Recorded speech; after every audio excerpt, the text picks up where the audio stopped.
Hello, beautiful souls. Welcome to Sun, Moon, Star Tarot, where I encourage you to pursue your soul. My name is Spiritually Gina. These next 4 bell sounds are to align us and to bless this reading.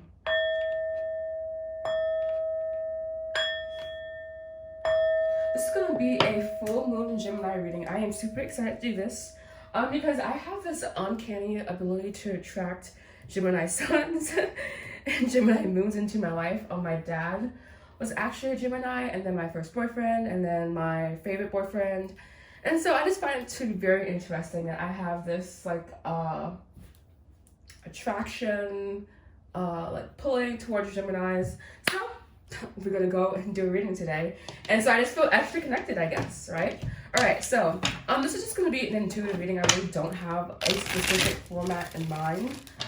So I guess you're saying 2 cards, like 3 sets of 2 cards, past, present, future.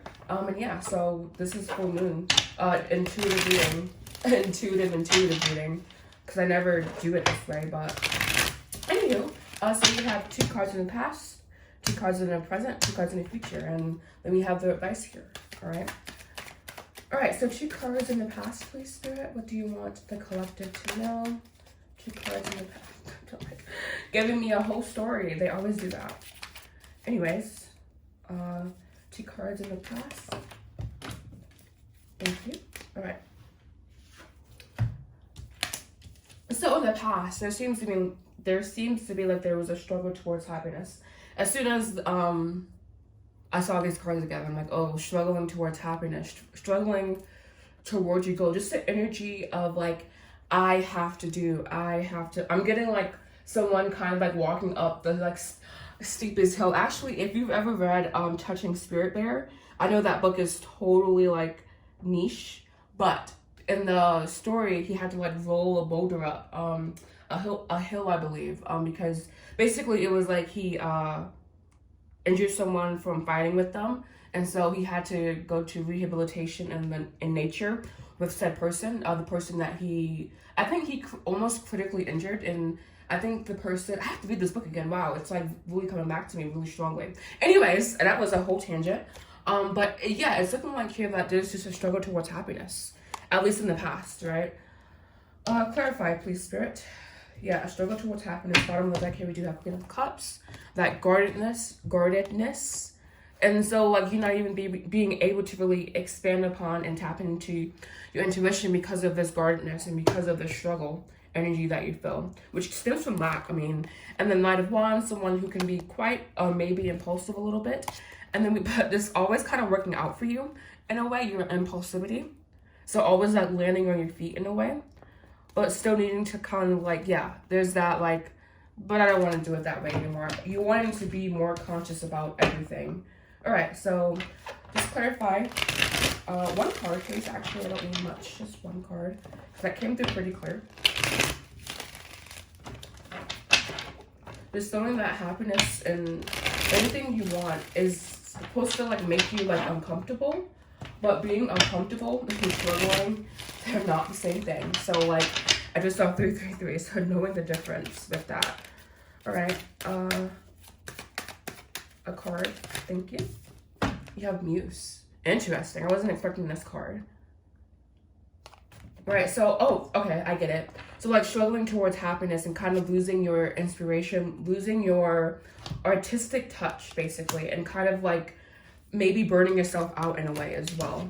Then we have Lessons, Tribe, and Awakened, Cycles. Yeah.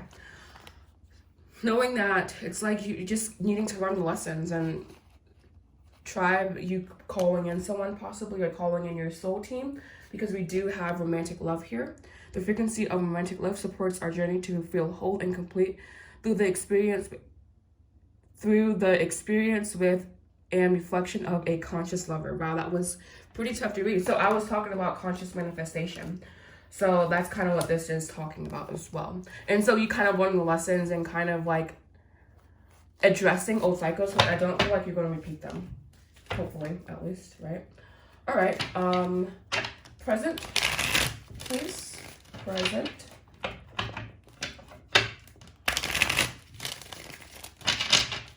Present. Thank you. They gave me one already.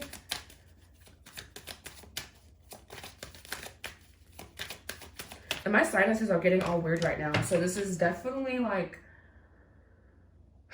you need to do also third eye meditations. And that means doing solar plexus meditations as well. So corresponding those two. I need to do a whole chakra course. Really like dive deep, you know, for the women that I understand it. So we have Queen of Swords here, the Chariot 6, and Capricorn energy here. Interesting. You feeling bound to like giving and receiving, and you letting go of that and making it's all for all the merrier, all the happier. All right, so we have the World here, and then we have the Knight of Wands again. So I think this is you kind of igniting your passion again, and you kind of finding who you are as a person, and really like using the past, using these lessons here, and kind of merging those two aspects and really allowing for your passion and the knowledge that you have from previous like cycles in your life and even previous lifetimes as well, if you're able to tap into your Akashic records, really using that to honestly build a new life for yourself and build a new passionate journey for yourself. Yeah, and just really building yourself up and allowing yourself to flourish. This Knight of Wands, I'm actually going to be right back really quickly. I'll be back. All right, I'm back. See, that was really quick. Spirit is wanting me to get more insight. Oh, excuse me, God, on this Knight of Wands. I exercised today, and my legs, like, they don't hurt, but they're like that weird jello-y form, you know? All right, so having strong convictions, unshakable desires, moving forward, kind of being a little bit unpredictable, a little bit spontaneous, a little bit impulsive, but again, you kind of knowing from the past how to navigate in that energy. And so it's kind of like when you okay, perfect. It's kind of like when you first get to a place, a new area, you need to use a GPS, but now that you like have been in the area for like let's say 6 months, you kind of know the ropes. It's like you knowing the ropes, basically. You knowing what to expect, and you having the passion to like really attack it this time, or needing to have the passion to really attack it. And I can speak, this is also true for me in my business. I kind of know what works and what doesn't now after a year of doing it. And so me just needing to kind of like stick to what I'm doing and whatnot. All right, so please clarify. Thank you.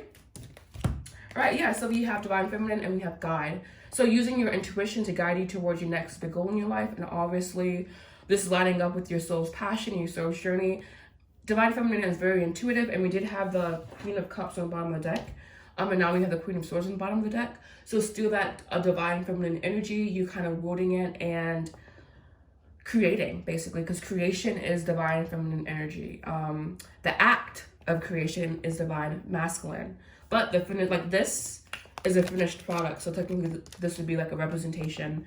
I mean, it could be considered a representation of Divine Feminine. And kind of, it's funny how this is art, and then we have Muse here. So perhaps you are an artist at this time, or you need to tap into your artistic abilities again. And like nurturing all sides of what you do, basically, and your being. So if you're like science-y, doing that, but if you have both, this exercising all faucets, blah. And now at this time, you're healing wounds around money, perhaps stemming from childhood. And this is going to be alone. And that's how we heal. That's in our wounds. Unless you have a twin, I would say you were alone.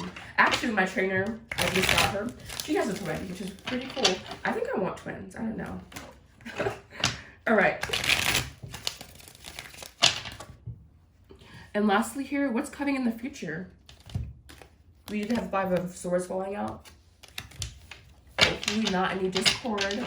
I guess they're like, you're not having no twins. All right. What's coming in the future, please? What's coming in the future?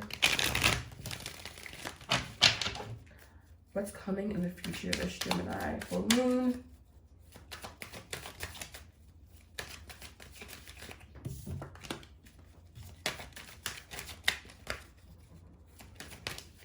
All right, what's coming in? Oh, wow. This is going to shock you guys. So we do have the Tower here, right? And so I'm getting that this is like, everything's going to line up so perfectly that it's going to fucking scare you. Everything is like going to be so like so in line and so perfect. And the Justice is someone who's really fair, who's really like just, who's compromises, who's even, very balanced. Also 11, so a master number as well.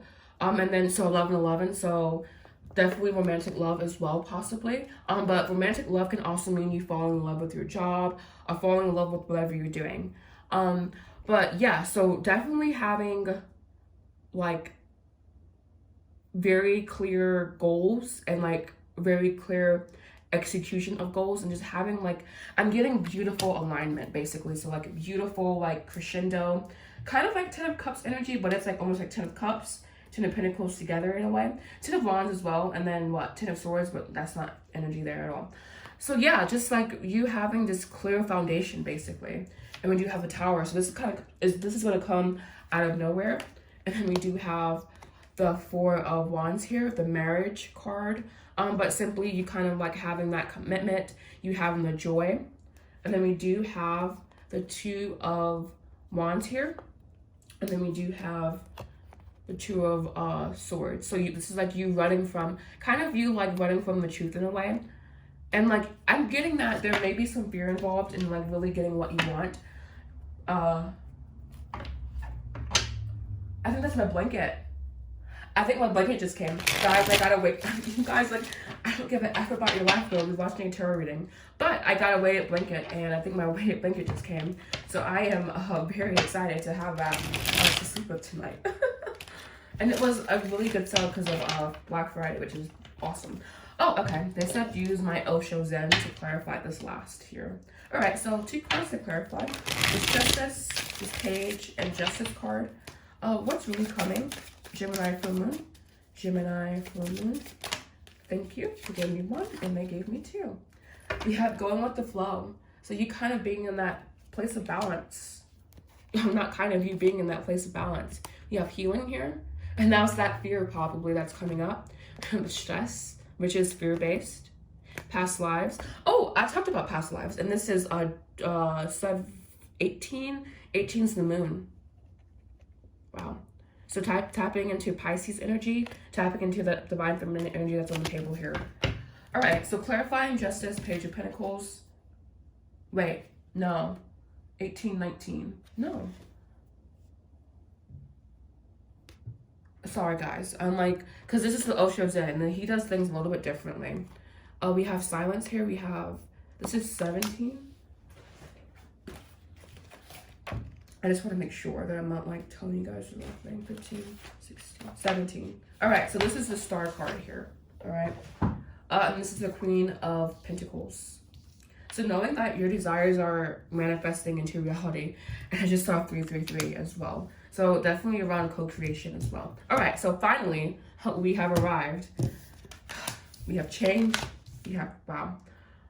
Be careful, guys. We have change. And we have fertility. Be more open, more courageous, more creative. Knight of Wands energy. More joyful. Something beautiful to go from our consciousness. And then our ability to gracefully dance with the forever changing nature of reality, both inward and outward. So we appreciate the sweet release of the old and the birth of the new, all right? So like releasing what no longer serves you and moving on into the future, right? And then here we do have failure. I understand that a mistake is an opportunity to learn. And blame, I accept responsibility for my well-being. So not relying on others at this time for your well-being. Solar plexus work keeps coming up. And I understand that a mistake is only an opportunity to learn. Knowing that whatever didn't work out in the past is simply in the past, and you can't change that, you know? I mean, you can, but like, you can change your feelings towards the past, which alchemizes it, basically. All right, so thank you guys so much. I know this was a little bit longer, and I kind of apologize for that, but not really, because this was a great reading. So yeah, I hope you guys have a beautiful day. Namaste.